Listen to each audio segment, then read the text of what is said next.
Welcome to Dark Dialogue, Rocky Mountain Reckoning. Cody, Wyoming is my blood and bones. Born here in 1977, I grew up on a small cattle ranch just outside of town where the mountains stand like sentinels and the Shawnee River carves its path.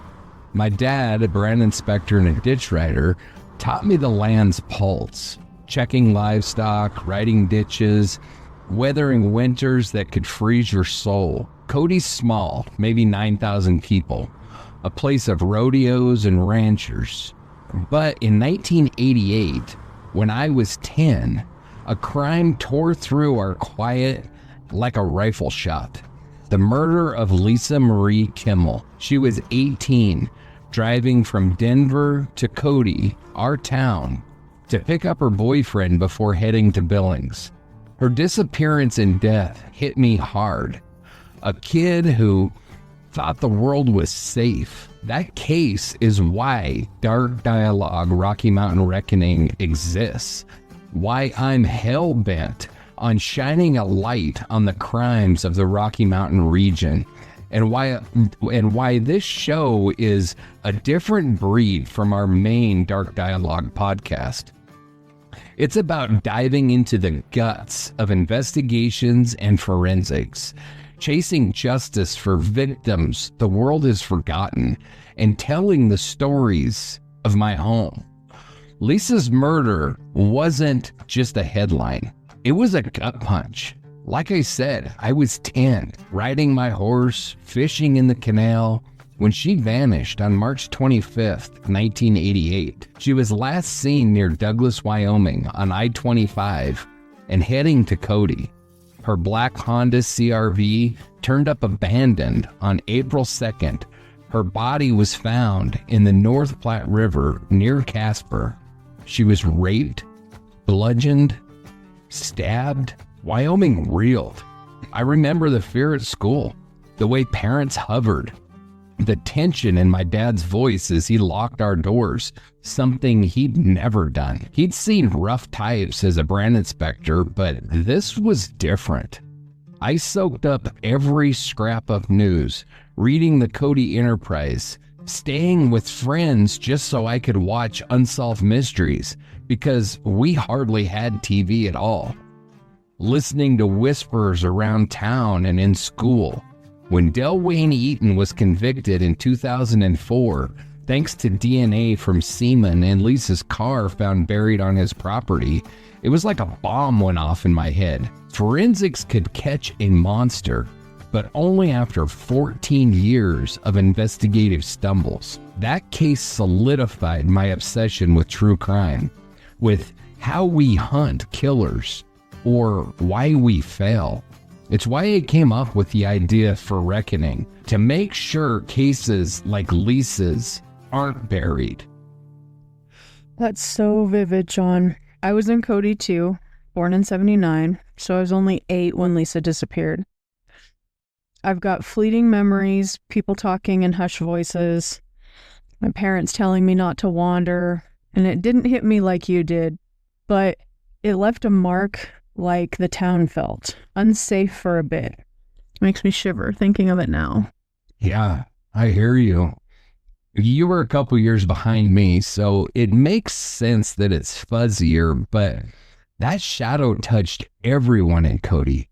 Lisa's case wasn't just a crime, it was a wake-up call that the Rockies, our home, have a darkness that nobody talks about. Now, I've lived in Cody for a large part of my life, and I know this land's secrets. I've lived in Wyoming, Montana, and Colorado, the Rocky Mountain region. Wyoming, Colorado, Utah, Nevada, Idaho, New Mexico, and Montana covers over 1 million square miles, but it's got less than 18 million people. Some states, like ours, as sparse as 6 people per square mile. Yeah. That emptiness, those endless highways and deserts, make it a predator's paradise.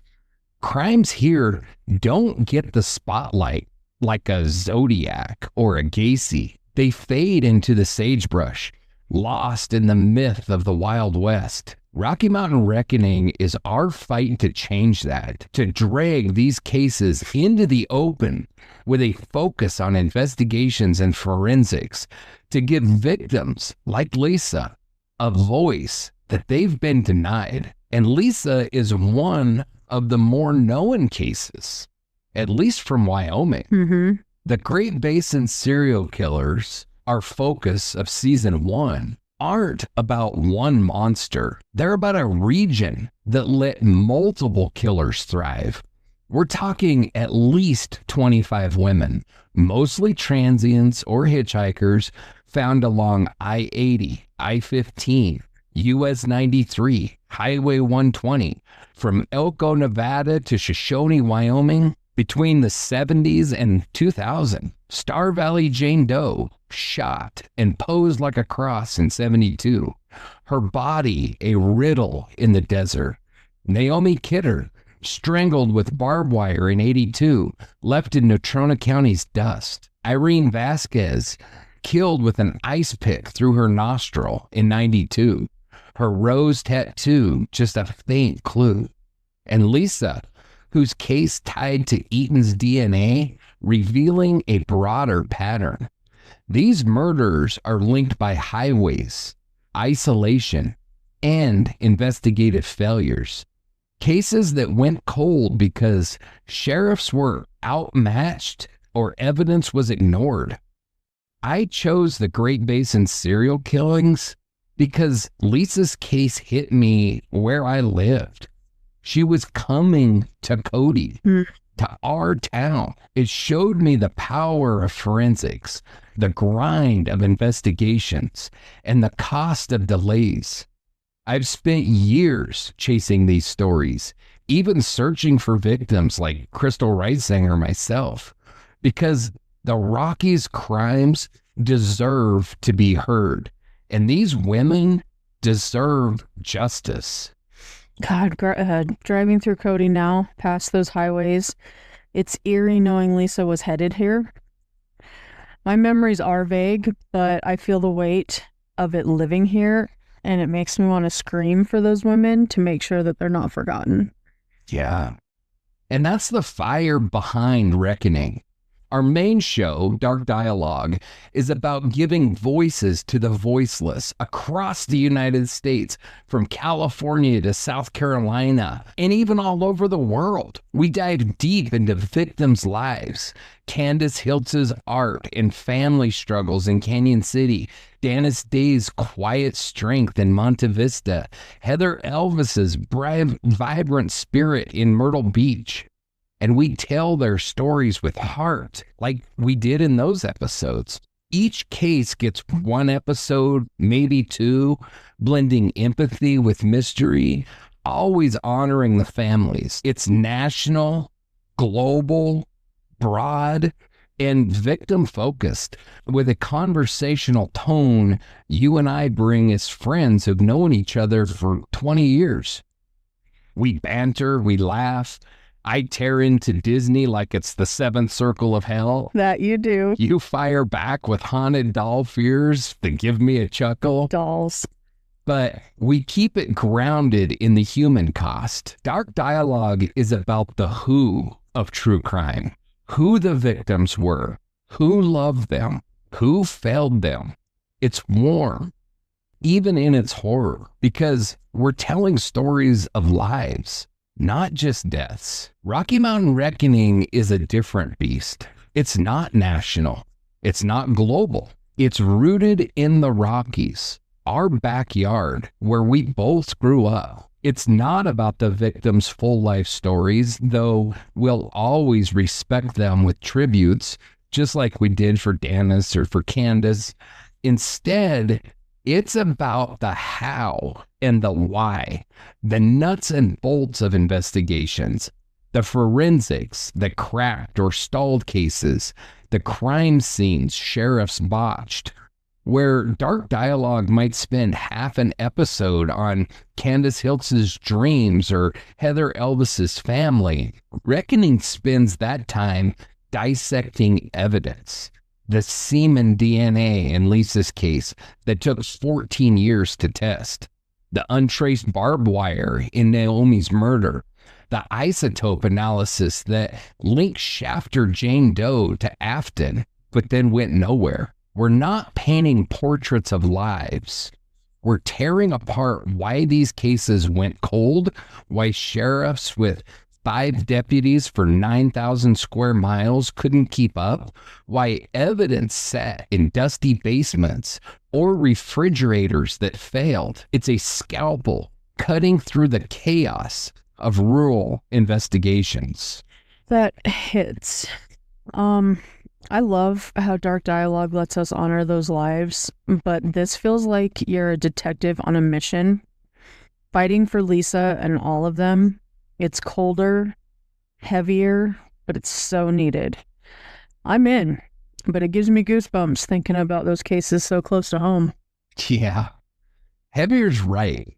The tone of Reckoning is darker, grittier, like the wind howling through a Wyoming winter. Like I said, Dark Dialogue has a warmth, even with the horror. Our banter, our humor, keeps it human. You'll threaten me with a Mickey Mouse plushie to torture my Disney-hating soul. I'll counter with a haunted doll to freak you out, and listeners feel like they're with friends. Right.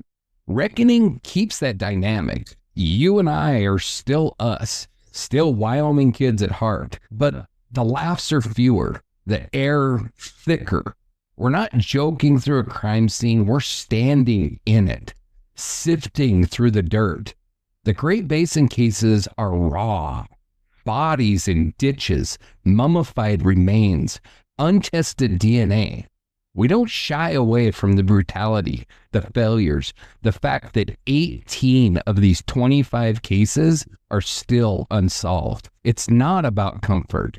It's about truth, about holding law enforcement accountable for dropping the ball. We don't even know the names or histories of so many of these victims, but still, they deserve to have their stories told too. The format of Reckoning is built for that mission. Each episode follows a structured flow, a lead-in with our banter to set the tone, a regional overview to ground listeners to the Rockies' isolation, a historical dive into the Great Basin's past, the Shoshone tribes, the Spanish explorers, Mormon pioneers, to show why it's a killer's haven. Then we hit the core, a detailed breakdown of victim crime scenes, focusing on forensic evidence like ligatures, bullet casings, or DNA, an investigative deep dive into police work, forensic methods, and failures.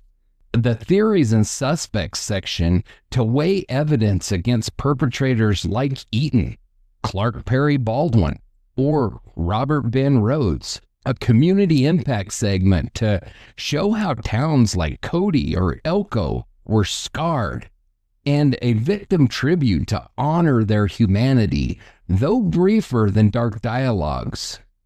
We end with calls to action. Join the Adopt a Victim program. Support us on Patreon and Ko-fi. Give us your case submissions. We want to keep the listeners engaged. That structure's intense, John. It's like we're peeling back layers of these cases, not just telling stories. I do remember how Cody felt after Lisa, even though it's a little fuzzy. People were scared and cautious. So this format will really honor that, digging into what went wrong. It is a lot, but it does feel right. It is a lot, but it's what these cases demand. Dark Dialogue covers one case per episode, or like I said, maybe a couple, maybe revisiting it later for updates, but Reckoning is multi-episode per case or cluster. It's based with seasons. Season 1 might spend multiple episodes on one victim, maybe 4 on Lisa's case, linking them to the Great Basin pattern. It all depends on what there is available in the case, on how long we spend talking about it. We're not rushing. We're going to be methodical, like investigators should be. The forensic focus is relentless. In Lisa's case, we'll analyze the DNA match to Eaton, the car's burial site, the 14-year delay in testing. For Naomi Kidder, we'll dissect why the barbed wire wasn't sourced, why no trucker interviews happened. For Shafter Jane Doe, we'll question why isotope leads to Afton weren't chased. We're exposing the gaps.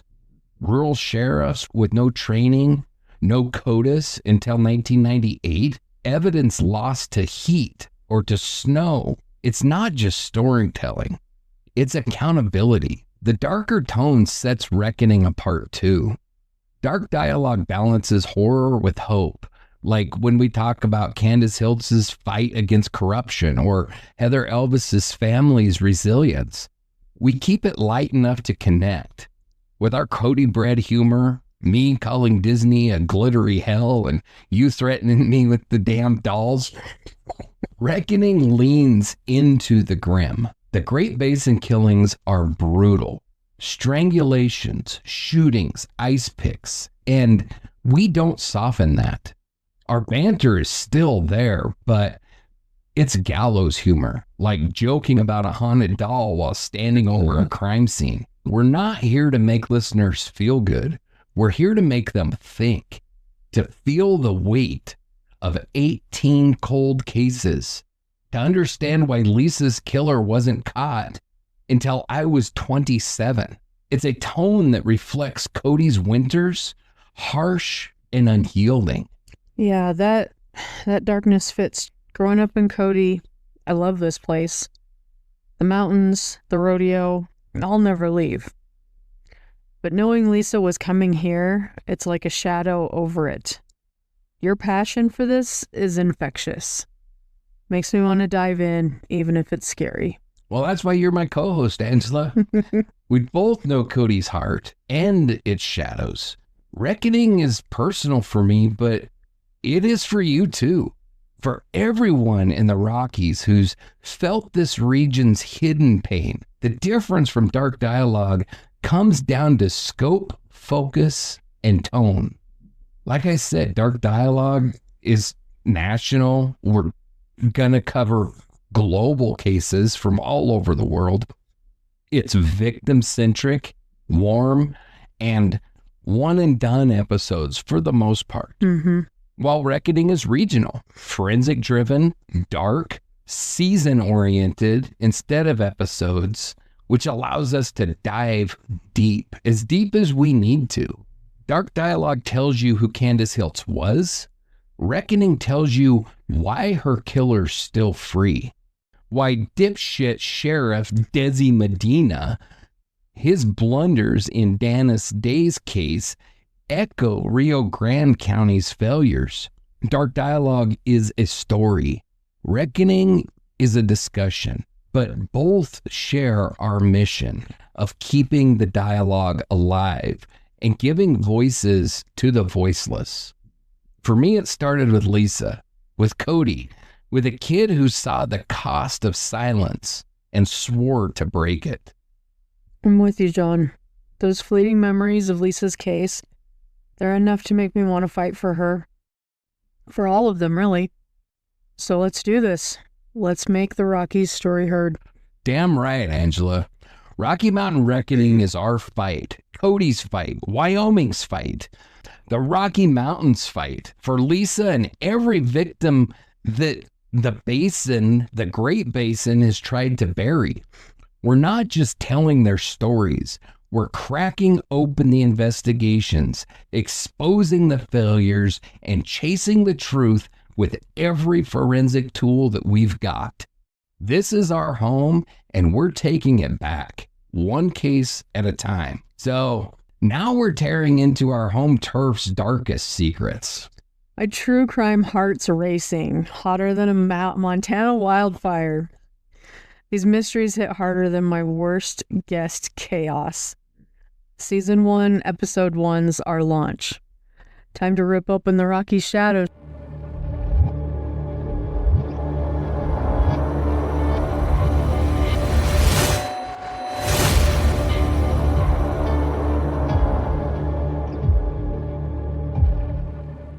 This is Dark Dialogue, Rocky Mountain Reckoning, a spin-off from Dark Dialogue. We're diving into Wyoming, Colorado, Utah, all the Rocky Mountain states, where mountains hide killers and justice gets lost in the dust. Chasing these crimes feels like stalking shadows across the plains. My Wi-Fi's a joke, but these stories, they're wired into my soul, screaming for a voice. We're not just talking cases. We're exposing the screw-ups, the forensics, the fight for 25 women lost to the Great Basin silence. Lisa Marie Kimmel, Naomi Kidder, just names for now. But their echoes drive this show. Damn, those names hit heavy. Listeners at www.darkdialogue.com are already buzzing, ready to fund DNA and dig for truth. The Rockies are a forensic graveyard. Wind, heat, and isolation bury clues. These women waited decades, their stories fading, but we're sparking a fight from Casper to Elko. I'm mapping these trails, spooked by Randonautica's creepy vibes. Guess chaos ain't shit compared to this pull. And I'm the Western kid, sifting data like Basin dust. These aren't just crimes. They're lives demanding justice, kicking off a reckoning, just like our mission at Dark Dialogue. Endless shadows, one hell of a fight. Season 1, Episode 1's our start. Let's light this fire and keep it burning fierce. Damn right. Let's make the Rockies' secrets scream. At least 25 women. No one held accountable for most. The Great Basin's a killer's haven, but we're listening, unearthing a fight from truck stops to small town rallies. This introduction to Rocky Mountain Reckoning vows to make noise where silence has ruled for too long. Decades of brutal truths? Hell yeah, we're digging into them. Keeping their fire alive. This show's a gut punch. Born right here in the Rockies, in the blood and bones of this area. It ain't just another podcast. It's a fight to drag forgotten crimes into the light. And it started with a case that hit like a freight train. Big cases like Bundy get Netflix specials. Our victims get jack shit. Reckoning is here to change that. Tearing into investigations, forensics, and why justice failed. With stats and history, plus one case each to show the investigative failures we're dissecting. I'll handle the numbers, Sean. You bring the blood. Perfect.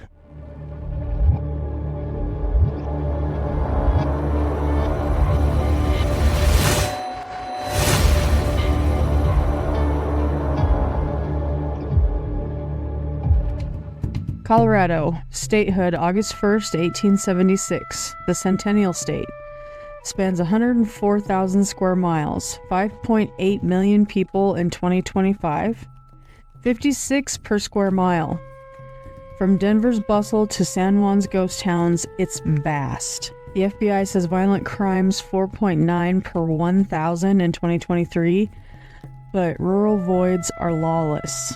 The San Luis Valley, home to Monte Vista, grows Coors barley and hosts the Crane Festival, but its isolation hides dark secrets. And Colorado's case is Alfred Packer. In 1874, he led 5 prospectors into the San Juans. Only he staggered out, claiming that he ate them to survive. Crushed skulls screamed murder. Convicted of manslaughter, 18 years. Investigation? It was a pathetic joke. Sheriffs couldn't reach the scene for months, botching evidence from the very jump. No crime scene preservation, no witness interviews, just a mess that set the tone for rural failures. Idaho, statehood July 3rd, 1890. 83,000 square miles, 1.9 million people, 23 per square mile. Sawtooth's wilderness, sparse, Violent crimes 2.4 per 1,000, but Boundary County's a black hole after dark. Bonneville County, with its truck stops, whispers of the lost souls like Tanya Teskey. Ann Oglesby in Pocatello in 1974. A college kid stabbed, dumped in a canyon. Cold until 2010 when DNA nailed a dead drifter. Idaho's sheriffs, spread thin as barbed wire, let evidence gather dust for decades. No scene security, no forensic follow-up. Classic investigative laziness that we'll see again. Montana, statehood November 8, 1889. 147,000 square miles, 1.1 million people. 7 per square mile, barely alive. Absarokas, prairies, endless. Violent crimes 4.2 per 1,000, but Great Falls hides ugly secrets. Its windswept plains swallows clues. Patricia Kalinsky and Dwayne Bogle, 1968, Great Falls, shot in a lover's lane. Cold until 2021's genetic genealogy pinned a dead suspect. Montana's vastness meant no witnesses, no forensics back then. Sheriffs didn't preserve the scene, didn't chase leads, a case stalled by geography and incompetence. Nevada, statehood October 31st, 1864. Rushed for Civil War silver. 110,000 square miles, 3.2 million, mostly Vegas and Reno. 28 per square mile. Violent crimes 5.1 per 1,000. Highways like I-80 are predator playgrounds. Elko County, a mining and ranching hub, buries its dead in silence. And that case is Chantel Hudson in Elko in 1983. She was a sex worker strangled in a riverbed. A trucker got nailed, but I-80's other bodies point to uncaught killers. Nevada's highways and understaffed sheriffs let these pieces of shit slip away. No crime scene protocols, no suspect tracking, another failure baked into the desert. Utah, statehood January 4th, 1896, 85,000 square miles, 3.4 million, 40 per square mile. Great Salt Lake, canyons, Mormon roots, violent crimes 2.6 per 1,000, but rural roads, like those in Emery County, are ghost towns, hiding bodies like Vicky Perkins. And Utah's case is Joyce Yost in Clearfield in 1971. She was raped, killed to silence her testimony. Her body was never found. Doug Lovell, convicted on circumstantial evidence, is on death row. Utah's sparse population meant no leads, no forensics, just grit. Sheriffs didn't dig deep, leaving justice to chance. And finally, Wyoming, my heart and John's too. Statehood, July 10th, 1890, 98,000 square miles, 580,000 people, 6 per square miles. The emptiest state. The Tetons, plains, brutal wind, violent crimes 2.3 per 1,000, but isolation's the real killer. Places like Rawlins and Lander hold secrets in their dust. And the case I picked for Wyoming is also one that we'll be diving into as we work through this season. And that is the case of Amy Robechtel in Lander in 1997. She was a runner who vanished in the Shoshone National Forest. Her car was found with the keys inside. No body. Dale Wayne Eaton, the same guy that we talked about with Lisa Marie Kimmel, is the strongest suspect, but Fremont County's tiny sheriff's office didn't find the early leads, and hikers trampled the scene, and it's still cold. Wyoming is a black hole for evidence. This region's desolation is why reckoning exists. These crimes don't make headlines. They're swallowed by the dust. We're here to dissect the investigations, rip apart the failures, and find the truth. Season 1's target, like I said, is the Great Basin serial killers. From 1972 to 2000, 25 women, mostly transients, were murdered along the highways in this region. We know that it's not one killer, but a pack of predators exploiting this wasteland. So let's start with the Great Basin itself.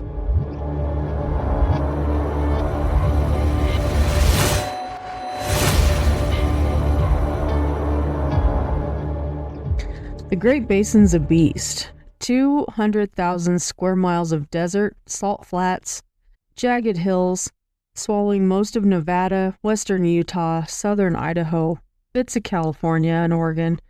Rivers die in dry lakes. No oceans escape. Highways snake through truck stops and ghost towns like Elko or Green River, where shadows hide bodies. It's stark, deadly, and a perfect graveyard.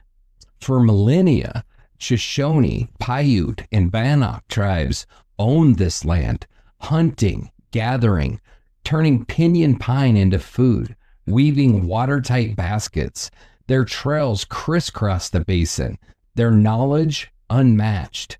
In the 1540s, Spanish explorers like Francisco Coronado chased fairy tale gold, leaving crude maps and trade routes. The 1800s brought mountain men like Jim Bridger trapping furs, mapping paths. By 1847, Mormon pioneers built Salt Lake City, digging roots in the desert. The 1848 Treaty of Guadalupe Hidalgo handed the region to the U.S., opening the floodgates. The basin's history is blood-soaked. The Donner Party's 1846-47 disaster just outside the basin showed winter's cruelty, stranded, starving, cannibalizing. The Utah War's 1857 Mountain Meadows Massacre saw Mormons and Paiute allies slaughter 120 immigrants, a stain still debated. The Bannock War of 1878 crushed native resistance, forcing tribes onto reservations. By 1869, the Transcontinental Railroad linked the basin, its iron veins feeding towns like Rawlins and Elko. Nevada's Comstock Lode silver boom in the 1860s drew thousands, birthing mining camps and saloons. But beyond these outposts, the deserts stayed empty. Miles of sagebrush, perfect for dumping bodies. The highways, built on old trails, became arteries for truckers, drifters, and for killers. No witnesses, no law, just dust and silence. That's why the Great Basin became a predator's paradise, and why these cases fester unsolved.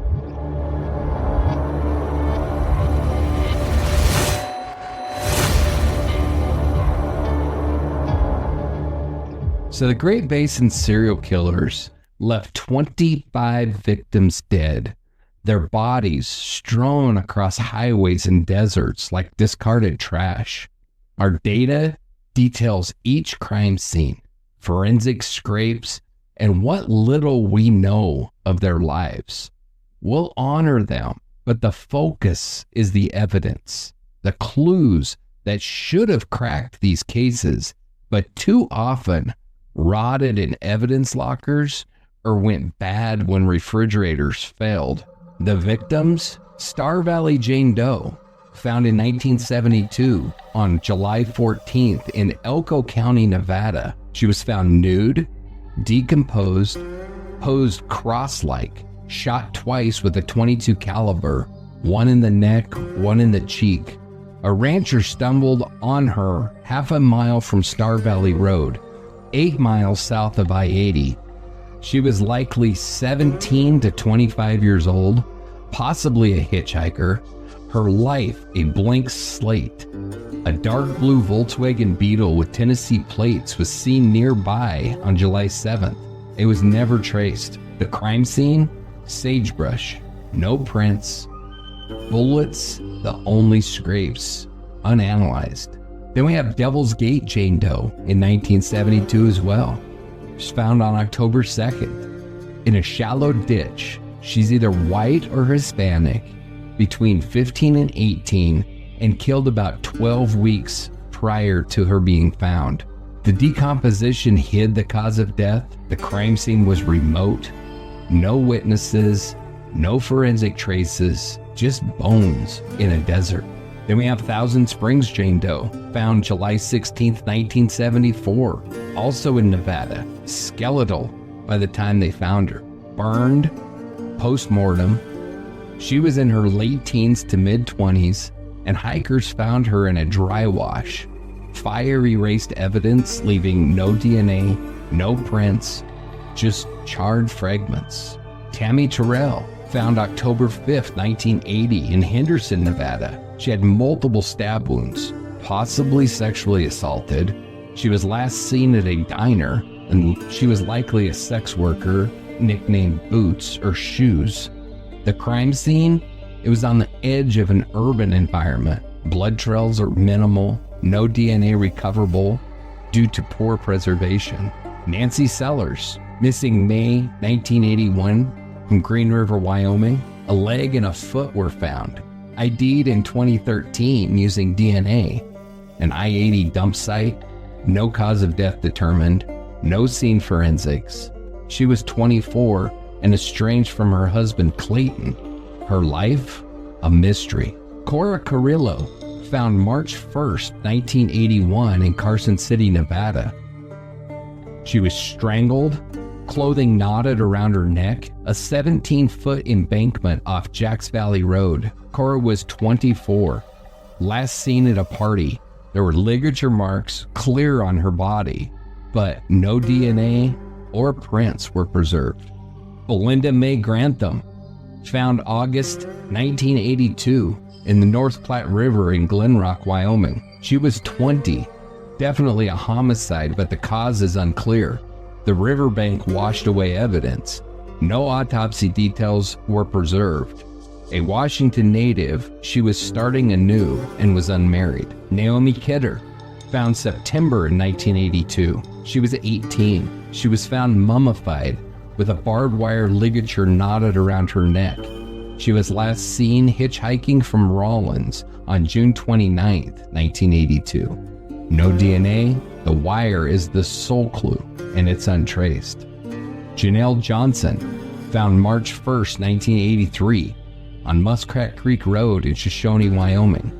She was 23, found nude, sexually assaulted, sodomized, with a wide belt used as a ligature. She had bite marks on her shoulder and was found on an oil-filled road, partially buried. No DNA in 1983. Janelle was a Montana native, and she aspired to be a model, and those dreams were crushed. Then we have the case that we've already talked about, Lisa Marie Kimmel in 1988.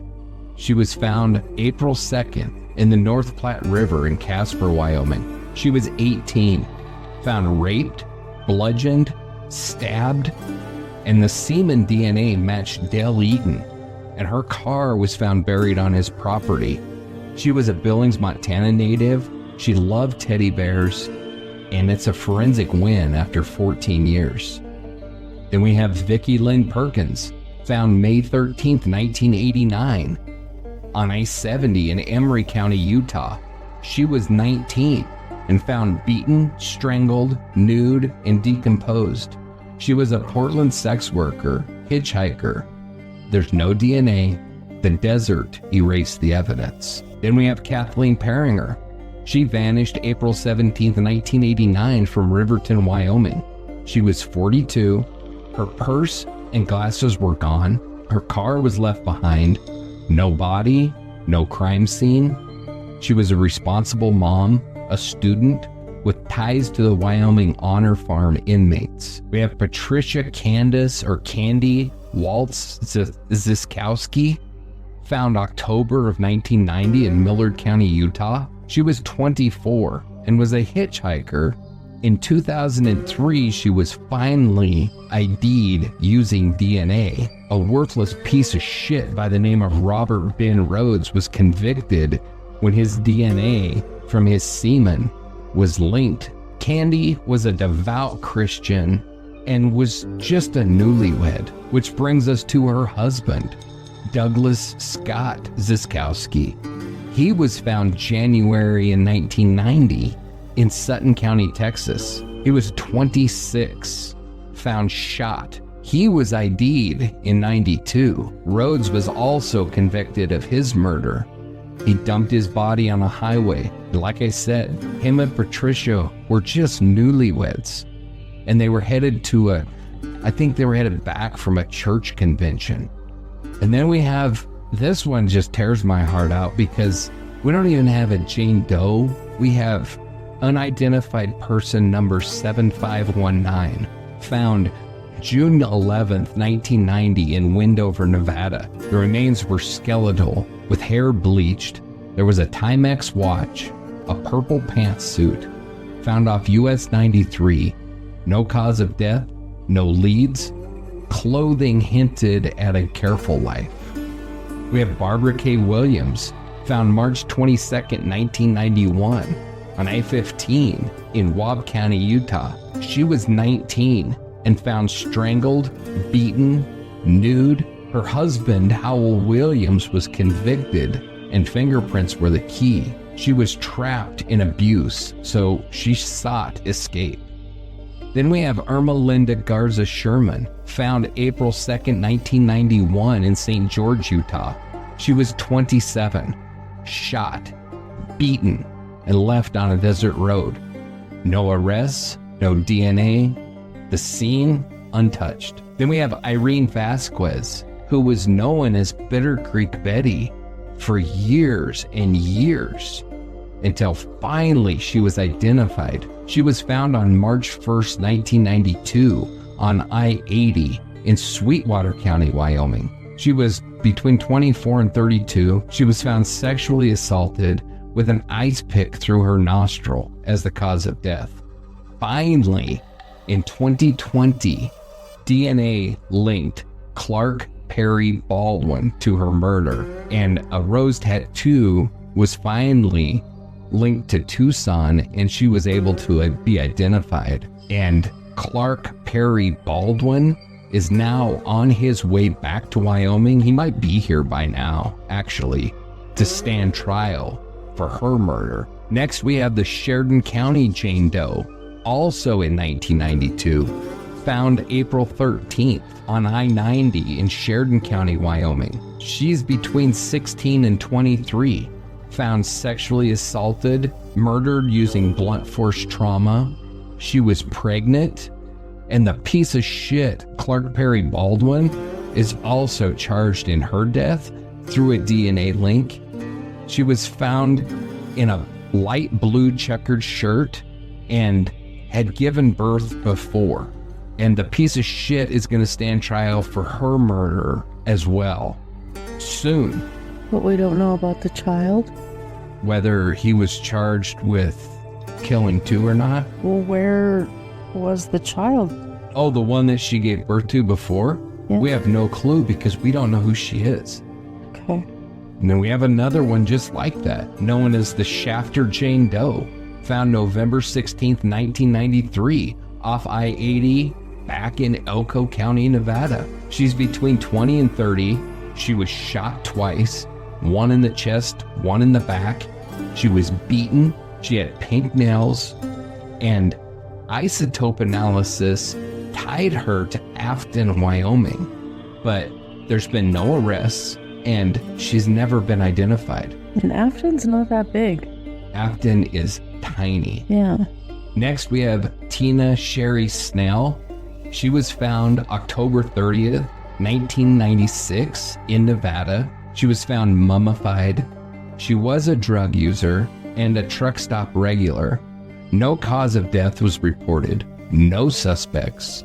Another barren, isolated scene. Then we have Amy Robechtel. I talked about her before. She vanished on July 24th, 1997 in Lander, Wyoming. Her car was found in the Shoshone National Forest. The keys were inside. No body. Eaton is suspected, but there's no forensics.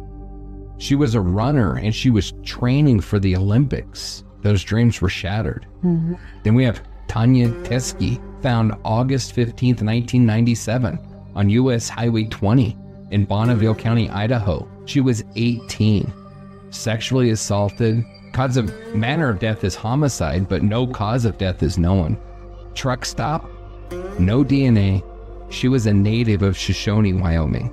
Also not very big. Also not very big. And coincidentally, the location of the remains of Janelle. Next, we have the Fox Park Jane Doe, found August 2nd, 1999 in Fox Park, Wyoming. She's aged between 28 and 58. When found, it was just skeletal remains. There was one gold filling, a ring that has the letters MSS on it, no cause of death, no ID, another desolate scene. And then finally, we have Nicole Becoles, found in October of 2000 in Utah. She was ID'd using DNA. The cause of death, undetermined. It was a remote site, no forensic hits. And this list is just the list that I've put together. But as you're going through this, it just feels like you're never going to stop reading names. And as you read through these, they're almost all the same age. And the cause and manner of death is very similar in a lot of them. And a lot of similar markings. The disposal sites, very, very, very similar. It's just crazy. And as you read through those Jane Doe, Jane Doe, Jane Doe, Jane Doe, unidentified person 7519, it just breaks your damn heart. Those crime scenes, deserts, rivers, highways, it's like the land itself conspired to bury the truth. So how did the police even start with so little? The Great Basin investigations were a masterclass in frustration. Some wins, but mostly disasters. Crushed by the region's size, underfunded sheriffs, and forensics stuck in the Stone Age. So let's rip into the police work. There was evidence mishandling and forensic limitations, and we're going to talk about them case by case. In the 1970s and 80s, forensics were a pathetic joke compared to what we have now. Yeah. We had fingerprints, blood typing, dental records, most of which were useless on decomposed bodies. The Great Basin's heat and cold obliterated evidence. Star Valley Jane Doe was unidentifiable. Naomi Kidder was mummified, and DNA was barely a thing until the late 1980s, and rural labs couldn't touch. RFLP and CODIS didn't exist until 98, which was too late for almost all of these cases. Even in the 90s, sheriffs were playing catch up with tech that they didn't grasp. Scenes weren't secured, evidence wasn't preserved, and training was a pipe dream. So a little more information on each one of these cases. The Star Valley Jane Doe, the Elko County Sheriff's Office led, but it was a clown show. There was 222 caliber shots, cross-like posing, but decomposition killed any chance for fingerprints or DNA.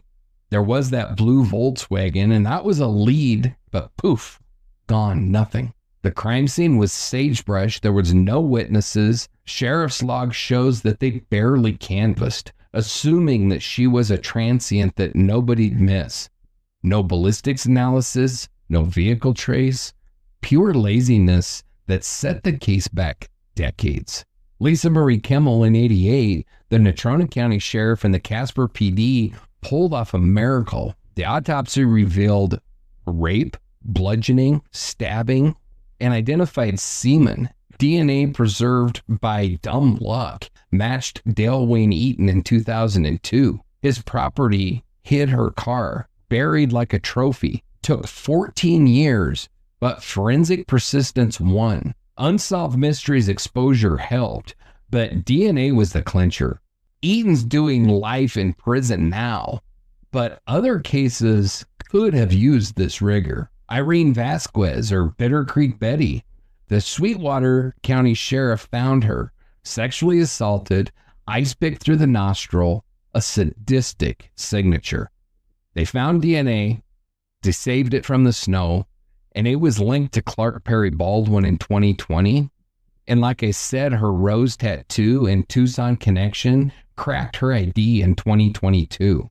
So from 1992 to 2022, she was known as Bitter Creek Betty. Only now do we know her as Irene Vasquez. We knew who she was linked to as the assumed killer before we knew her name. Yeah.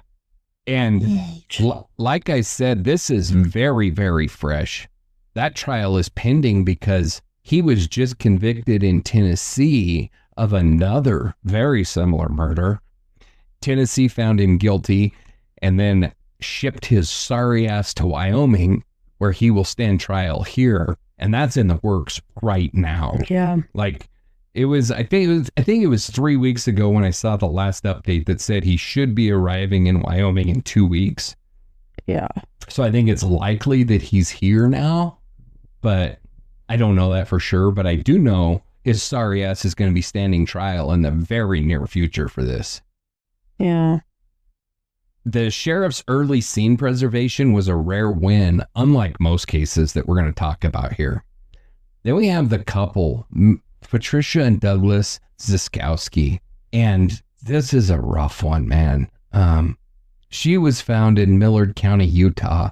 He was found in Sutton County, Texas. Jeez. And yeah. So they weren't found in the same location. They weren't found at the same time. And it was obvious that after he picked them up, he killed her husband, and then he kept her, tortured her, repeatedly raped her for a significant amount of time before murdering her and dumping her in Utah. And then keeping him and dumping him later. No, when he picked him up, he shot him almost immediately and kicked his body out on the road in Texas. Okay. So the sheriffs pieced it together. They found Patricia's remains in Utah, Douglas in Texas, and Patricia was ID'd in 2003 using DNA. Douglas was much sooner. He was identified in 92 using DNA and dental records. And then Robert Ben Rhodes, who's one of the ugliest pieces of shit that you ever laid eyes on, and he is a sadistic trucker, has pled guilty, and he was linked by semen and witness accounts, and that's what nailed him. It's a rare case where forensics and confessions aligned, but initial ID delays slowed justice by a long ways, and it's a pattern in transient cases, and it really begs the question, and we'll get into this as we talk about each one of these cases, but as we look at these convicted killers, are there other victims on this list that match to these already convicted killers? Right. Because we're talking about people that went years, sometimes decades, where we know that they killed and weren't caught for decades. So we're almost certain there's other victims out there. Then we have Amy Robechtel. The Fremont County Sheriff fumbled this hard. Amy's car had keys, sunglasses, no struggle. No body was found, no crime scene forensics. Eaton is a suspect, but there's absolutely no forensic evidence that ties back to him.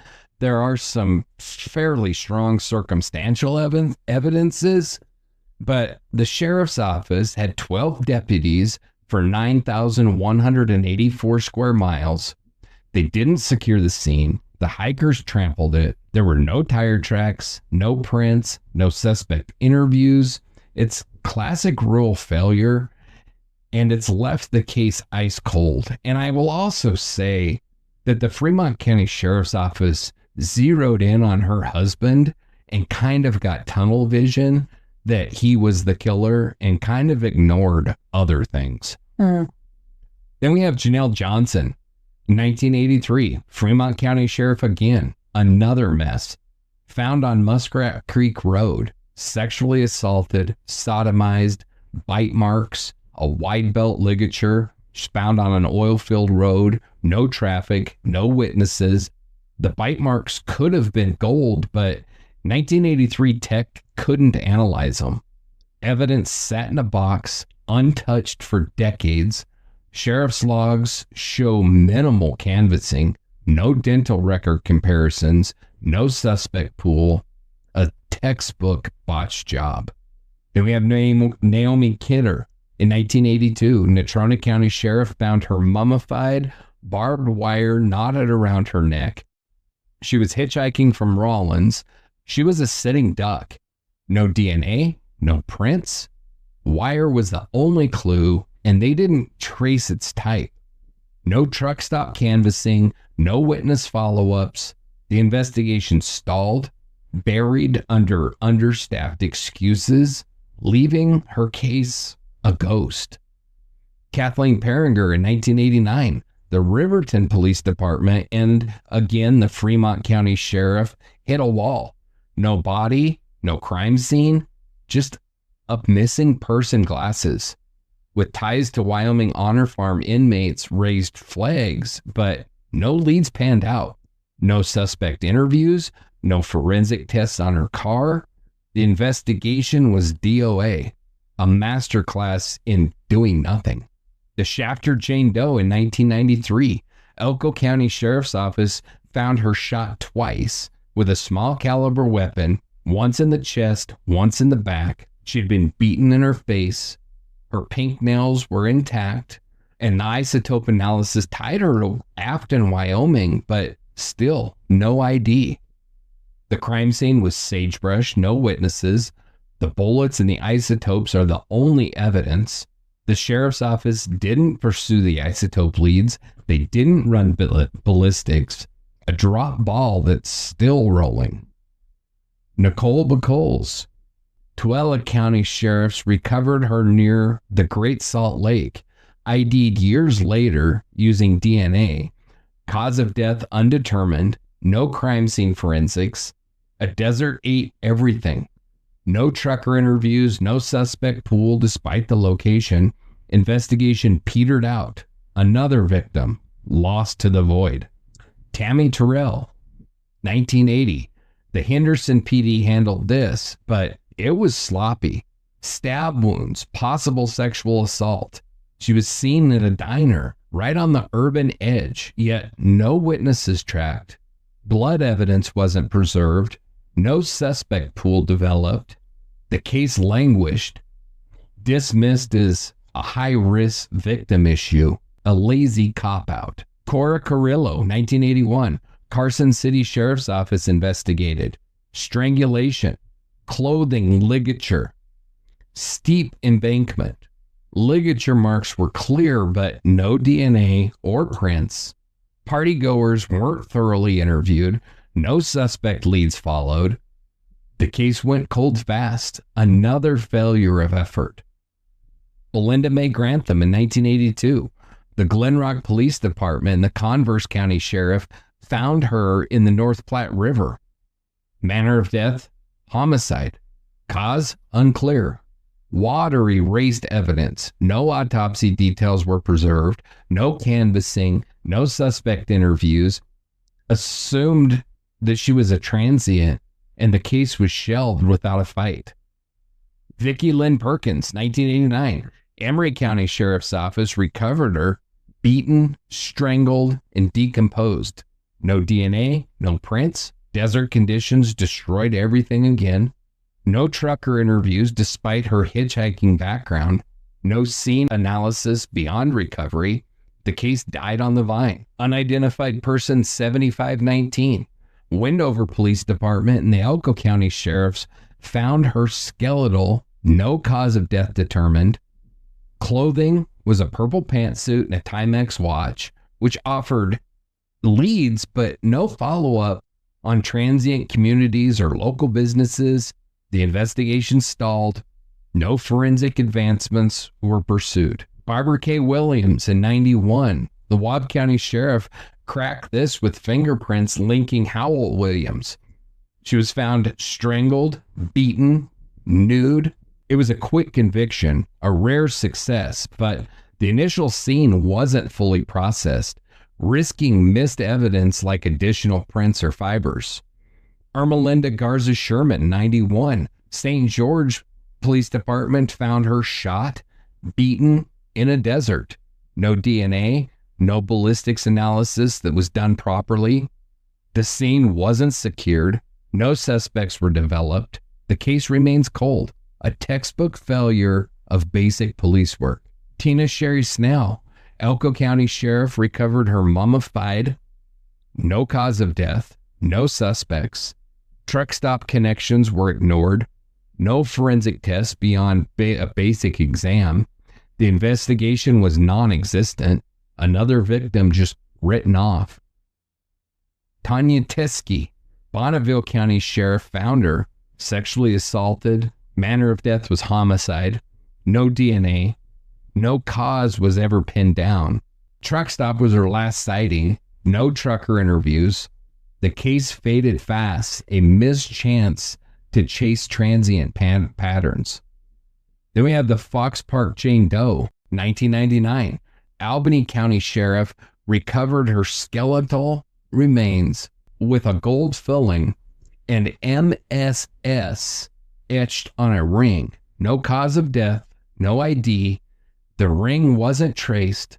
No dental record matches were pursued beyond NCIC.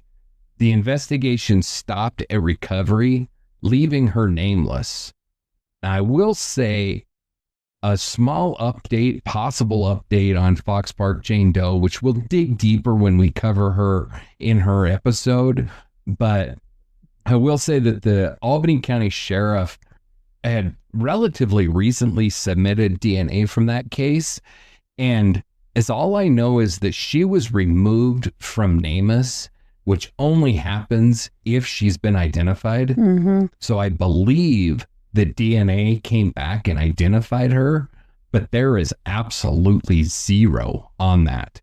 And so, I've submitted FOIA requests in the hope of getting some information. I have my doubts, but as we get to that case, maybe we'll have some more information. The challenges are that rural sheriffs were understaffed. Think 5 to 10 deputies for counties bigger than a lot of states. Mm-hmm. Fremont County in 83 had 12 officers for 9,184 square miles. That's a laughable ratio. Mm-hmm. Something that we're used to living out here. Yeah. But as people listen to this, it's hard to even imagine. There was no centralized databases before CODAs, and that meant that Jane Does stayed Jane Does. Transients left no paper trail, and truckers were ghosts, gone before anyone blinked. The FBI joined high-profile cases like Lisa Marie Kimmel, but locals led most, often tripping over their own boots. Evidence storage, cardboard boxes in dusty basements, if they bothered at all. There's one of the cases that we'll be talking about where there was DNA evidence, but it was stored in a refrigerator that went bad. That's why you keep saying that. Yeah.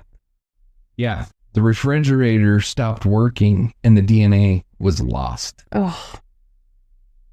Missteps like unsecured seams in Bechtel's case, ignored leads like the Shafter Jane Doe's isotopes, and no cross-county coordination doomed these cases. The patterns, strangulation in Kidder and Carrillo, sexual assault in Johnson and Vasquez, the highway dumps, I-80, I-15, suspects like Eaton, Baldwin, Rhodes, were truckers or drifters using the Basin's isolation like a cloak, some with ritualistic elements or bite marks like with Johnson, ligatures like Kidder or posing with Star Valley and Shafter Jane Doe. They hint at a shared psychopathy, but no single killer ties all 25. Of that, we're sure. The lack of forensic consistency, some cases had DNA, most didn't. It reflects both investigative chaos and the time of it all. Mm-hmm. We've said it before, you know, in the 1980s, I never would have guessed DNA was going to be a thing. Yeah. And I'm sure that a lot of these cops felt the same way. They had no way of knowing. Yeah. And because of that, it's infuriating. Evidence is lost. Leads have been ignored. Cops are out of their depths. Who do we pin this on? A pack of killers, right?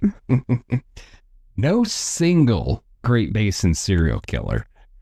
That's really a misnomer, but I use it because that's what it's been referred to time and time again as the Great Basin serial killer. We'll get into the reasons for that throughout the season, but we know for an absolute fact that this is multiple predators. It's a gang of them. Maybe loosely connected. I was going to say working together. Maybe not. Probably not. But let's break down the theories and the suspects with forensic evidence and investigative angles, keeping it cold and unbiased. These are the pieces of shit that we know. That's not unbiased. Oh, it is. Okay. Yeah. I think it's an unbiased opinion that Dale Wayne Eaton is a piece of shit. Okay. And the theory that, you know, he is linked to a bunch of fees there's like a 60% plausibility that I gave it that Dale Wayne Eaton is linked to multiple of these cases. Okay. So Eaton was convicted for Lisa Marie Kimmel's 1988 murder. And like I said, he's suspected in Amy Roe Bechtel's case from 97, also suspected in Janelle Johnson's in 83, Kathleen Perringer's in 89, and others. He's a drifter, a mechanic, a welder, and he prowled Wyoming's highways, a predator in plain sight. DNA nailed him for Kimmel. His semen was found on her, and her car was found on his property in Manita. And I don't know what I guess it was a sick trophy. I don't know what the hell it was. But his brother. It's a big trophy. Yeah. An entire car. Yeah. His brother placed him in Lander during Bechtel's disappearance, which is a circumstantial hit that I was talking about. And his brother also places him in Elko, Nevada in the early 70s when multiple Jane Does that we'll be discussing also popped up. And then we have the rape and the blunt force in Johnson and Kidder's cases, which match his MO. And then Perringer's ties to the Honor Farm inmates align with Eaton's orbit and also the area. She was hitchhiking from Riverton to Denver. She made it to Denver, and then she was hitchhiking back, which would have taken her right through the Casper Manita area on her way back home to Riverton. Kimmel's case broke by using DNA in 2002, which was a rare forensic win, but earlier cases lacked samples. Johnson's bite marks were never compared to Eaton's dental records, which was a missed shot. Yeah, they left that on the table. Bechtel's case has no physical evidence, only Eaton's proximity. Perringer's investigation didn't pursue the inmate connections, which was a dropped lead. Natrona County's thoroughness on Kimmel wasn't replicated elsewhere. So there was no DNA in the other cases. That's not the cop's fault for the most part. Eaton, he is clammed up. He won't say a thing, nothing. But the timeline, 83 to 97, stretches a one killer span. And his Wyoming focus doesn't fully cover Nevada or Utah, but there are some very strong ties to Nevada for him. Okay. The Kimmel's conviction proves that he is a vicious piece of shit, but he can't carry all 25. We know that for a fact. Forensic gaps and geographic spread limit his reach, though he's a strong suspect for the Wyoming cases and some of the Nevada ones, which we'll be discussing. Number 2, we've got Clark Perry Baldwin's involvement. And I'd say that there's at least a 50% chance that he is involved in more cases in the area. And Baldwin was charged in the Irene Vasquez and the Sheridan County Jane Doe's 1992 murders. And he's also eyed for the Thousand Springs Jane Doe in 74, along with others. As a trucker, his routes crisscross the Basin, making him a mobile predator.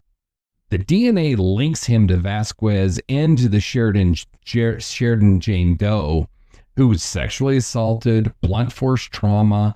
This is the piece of shit that used the ice pick in Vasquez's case, and that's a chilling signature. I mean, I wouldn't say it's a signature unless we've identified other victims. Right. We know of 2 other victims of his.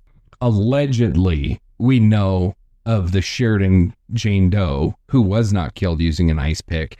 And we definitely know, no alleged about it, we know about the woman that was convicted of murdering in Tennessee with no ice pick. But the ice pick is a chilling signature that we're going to be digging into this season and see if it links to anything else. Okay. The trucking routes align with Thousand Springs' location, and his arrest in 2020 tied him to Pamela McCall's murder, and that's the one that he was convicted of in Tennessee. And it shows a pattern of transient victims. She was picked up, she was hitchhiking, she was probably picked up at a truck stop and murdered. Mm-hmm. So the DNA breakthrough in 2020 used genetic genealogy databases, and that's what cracked Vasquez and the Jane Doe to him. And that was a major win. Thousand Springs lacks any DNA, but Baldwin's 1970s trucking logs could have been checked. Sheriffs didn't bother.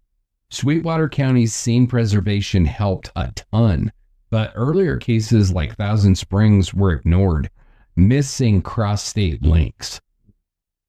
There was no charges in the Thousand Springs case. The 70s timeline pushes his age. He would have likely been in his 20s then.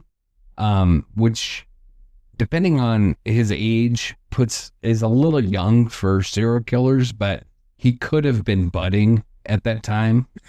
And other cases lack DNA. And his known kills are Wyoming and Tennessee. So he's kind of all over the freaking place, honestly. Well, he was a trucker, wasn't he? He was a trucker. Yep. They're all over the place. They're all over the place. So Baldwin is the strong suspect for the 90s killings, with the DNA as hard proof.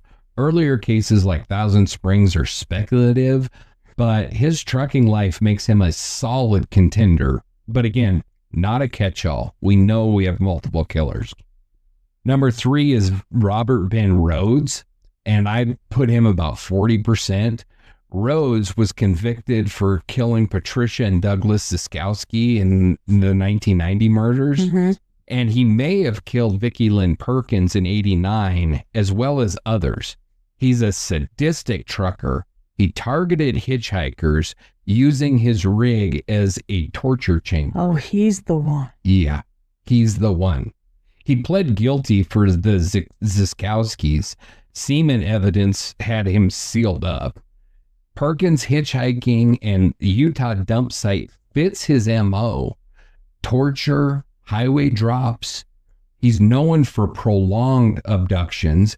He kept victims alive before killing them, a pattern that Perkins could match. Rhodes' 1994 plea closed the Ziskowski case fast, but Perkins' case wasn't cross-checked with his routes, which again was a missed opportunity. Emory County Sheriff didn't trace trucker patterns despite Perkins' profile. No semen or DNA was at Perkins' scene, but investigative laziness blocked deeper probes. Like I said, there's no DNA in the Perkins or other cases. Rhodes' turf was Texas Midwest, less Wyoming, Nevada. His known kills are fewer, limiting the scope. Rhodes is one sick bastard, and his conviction carries weight. Perkins is a plausible fit, but his narrow range and lack of forensic ties make him a partial player, definitely not the whole story. And then we have the theory that it's multiple unconnected killers, or a collection of, different serial killers. So I put the plausibility of that at 70%. So the killings by various perpetrators, Eaton, Baldwin, Rhodes, Howell Williams, Stephen Sherman, and others that are unknown. We know that there's no single Great Basin serial killer. The MOs vary wildly. Strangulation in Kidder, shooting in the Shafter Jane Doe, ice pick for Vasquez, DNA ties some specific killers like Eaton and Baldwin. Then we have domestic cases like Williams and Sherman. And those differ from transient hits like Terrell and Teskey. And it's a 28-year span from 1972 to 2000. And massive geography scream multiple actors. Williams' case closed fast with fingerprints. Sherman's with ballistics, showing domestic cases were easier to track. Transient cases languished. No centralized task force, no cross-state coordination. The FBI's late 1990s involvement missed earlier patterns. Sheriffs worked in silos, dooming connections, like failing to link I-80 dumps across counties. Highway dumps and sexual assault suggest some overlap, hinting at shared methods, but there's no definitive proof that they're fully unconnected or connected. So we just don't know. Most likely the Basin is a magnet for predators, not one mastermind. The forensic and the MO diversity backs this, with investigative failures hiding potential links. And then we have a trucker drifter network. And I put the probability of that, or the plausibility of that, at about 30%. That theory is that there's a loose network of truckers or drifters that share dump sites or methods using like CB radio. That would explain some similarities across the cases. Tanya Teskey used the CB radio, soliciting for prostitution at truck stops. I-80 and the I-15 dump sites cluster, suggesting some shared knowledge potentially. Transients like Perkins and Snell dodge scrutiny, implying communication. And truck stop culture was tight-knit, with CB chatter as a known tool back then. There's no the sheriffs didn't really dig into the trucker networks, and that was a massive oversight. Teskey's case could have traced some radio chatter, but Bonneville County didn't try. There was the pattern dump sites on I-80, and the victim profiles, being hitchhikers and sex workers, suggest shared intelligence, but sheriffs never investigated trucker subcultures, which was a blind spot in the investigation. So there's no evidence of coordination, no witness accounts of shared plans, pure speculation without communications records, and isolation could explain similarities alone. The analysis it's creepy as hell, but it's pretty thin. The Basin's desolation and victim accessibility explain patterns better than some conspiracy, but ignored leads do sting. A missed chance to test this theory. So, a mix of monsters like Eaton and Baldwin, plus others we may never catch. It's a weight that the whole region carries, like a ghost that won't leave. Let's honor the victims now. Give them the tribute that they deserve.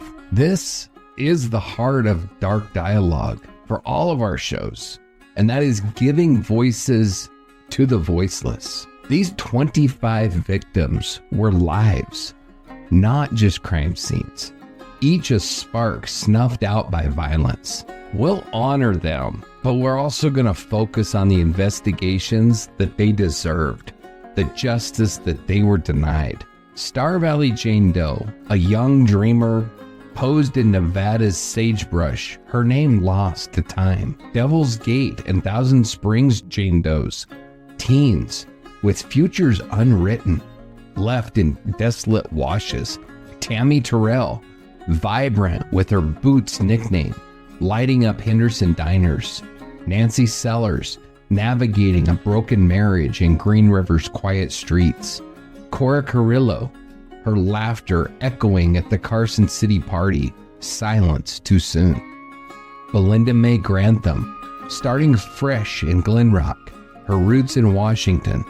Naomi Kidder, an adventurer from Buffalo, strangled by barbed wire on a hitchhiking trek. Janelle Johnson, a Montana dreamer chasing modeling glory, her ambition crushed. Lisa Marie Kimmel, a Billings native, teddy bear collector with a heart of gold, stolen from her family. Vicki Lynn Perkins, surviving Portland streets, her resilience no match for brutality. Kathleen Peringer, a Riverton mom and student dedicated to her daughter, vanished without a trace. Patricia and Douglas Ziskowski, newlyweds bound by faith, hitchhiking toward a spiritual calling. Unidentified person 7519, a caretaker with a Timex watch and a purple pantsuit. Her life, a mystery. Barbara K. Williams and Ermelinda Garza Sherman, trapped in abusive homes, yearning for freedom. Irene Vasquez, proud with her rose tattoo, a Tucson spirit. Sheridan County Jane Doe, pregnant with hope, her checkered shirt a faint clue. Shafter Jane Doe, her pink nails a spark of flair, tied to Afton's quiet streets. Tina Sherry Snell, fighting demons at Nevada truck stops, her struggle unseen. Amy Roll-Bechtel, a Lander runner, chasing Olympic glory, lost in the forest. Tanya Tinsky, a Shoshone free spirit, roaming the Mountain West. The Fox Park Jane Doe, her MSS ring a silent plea. And Nicole Bacoles, a shadow by the Great Salt Lake, finally named. Aged 15 to 59, they were mothers, students, hitchhikers, believers. Their deaths? Gunshots, strangulation, ice picks, blunt trauma were brutal. Their lives beautiful. Families like Lisa's, who lost 2 children, or Patricia's brother, who spoke of her faith, carry unbearable pain that Jane Doe's families may never know, a cruelty beyond measure. These women deserved to live, to love, to shine, to finish their stories, not to become case files. These crimes robbed us all. The WHO says that 1 in 3 women face violence, and these cases are a grim echo. They shattered trust. Hitchhiking died. Highways became feared. Rural towns locked doors. Innocence gone. 18 unsolved cases leave voids, haunting sheriffs and families. Justice, when it comes for Eaton, Rhodes, Baldwin, was too little too late. A hollow victory against a sea of cold files. We honor them by saying their names, known or not, by supporting families like Lisa's, advocating for victims, by funding forensics to name the Jane Does, to trace isotopes, to match DNA, by never letting their cases fade into the Basin's dust. They were sparks, and we're poor without them. Let's fight for a world where no one joins this list, where no family waits decades for answers. So we're wrapping this first Rocky Mountain Reckoning episode, but this is just the start. This is where we laid the groundwork and we described what the show is going to be about and the direction that it's going to go. These 25 women, Lisa, Naomi, Irene, the Jane Does, they deserve justice, answers, truth. They deserve to have their cases dug into and talked about, which is what we are going to do here. Their cases drive us to keep digging, to shine a light on the Basin shadows. It's heavy, but it's why we keep the dialogue alive. So, John, what's next for season 1? So we're going to start by diving into the first cases. We're going to zero in on Star Valley Jane Doe next, and likely some of the other Jane Does, because unfortunately, there's not enough information known on so many of these victims to make a full episode just on them and their investigations. We're talking about people we don't know their names and investigations that were hardly completed. Right. So we're going to give as much information on each of these cases and each of these victims as we possibly can, dissecting their crime scenes, starting with the 72 crime scene of Star Valley Jane Doe, the 70s forensic failures, and why she might unlock this web. Her cross-like pose and those .22 caliber bullets, they're clues that we cannot ignore.